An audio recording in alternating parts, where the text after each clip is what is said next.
The Grandmaster of the How-To Karate video series that Marco's sensei gets all of his information from is coming to their town to see if their dojo is worthy of being How-To Karate Grandmaster certified. Sensei is to choose one student to demonstrate the dojo's technique to Grandmaster, and if Grandmaster likes it, he'll certify the dojo, which will bring in more business, I guess, or something. Sensei picks Marco's rival, Jeremy, which Marco obviously takes issue with. He goes to Sensei and demonstrates his technique, proving that he is perfectly capable of representing the dojo himself, and he genuinely feels like he's a better person than Jeremy and deserves it more. And it's definitely the second of those two things that was Marco's major problem here. If it had been anybody else, I think he could have just sucked it up and moved on. Instead, he goes around taking video of Jeremy being a dick with the intention of confronting Sensei again with this additional information. Like, there are some scenes in this episode that I think are supposed to be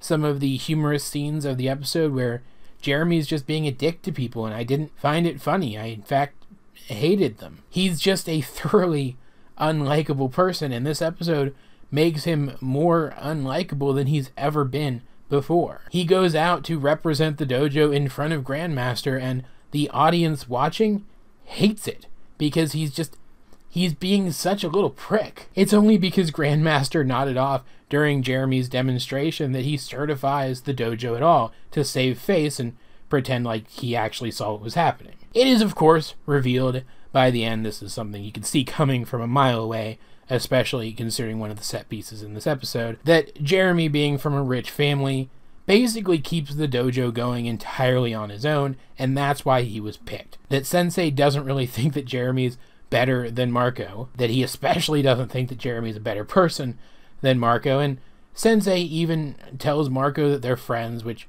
Marco finds pretty touching. I mean, I don't like Sensei, but Marco does, and I like Marco as a character, so whatever. And I did like, at the end of this episode, seeing Jeremy getting his comeuppance. That was pretty nice. And Grandmaster, despite being a bit of a tool, was kind of a badass, so, you know, whatever. So it's not as if this episode didn't have good points, it's just, I didn't think it was very good. Though, it does seem to finally put a cap on this whole Marco-Jeremy rivalry, which is definitely a good thing, because it means we can move on from these karate dojo plots going forward, and the show does seem to want to move on from these karate dojo plots going forward. All of that said, though, guys, if you have seen All Belts Are Off, what did you think of it? Let's get a discussion going in the comments section down below, or over my Discord, a link in the description. But either way, this has been AJ22, and I will talk to you guys later.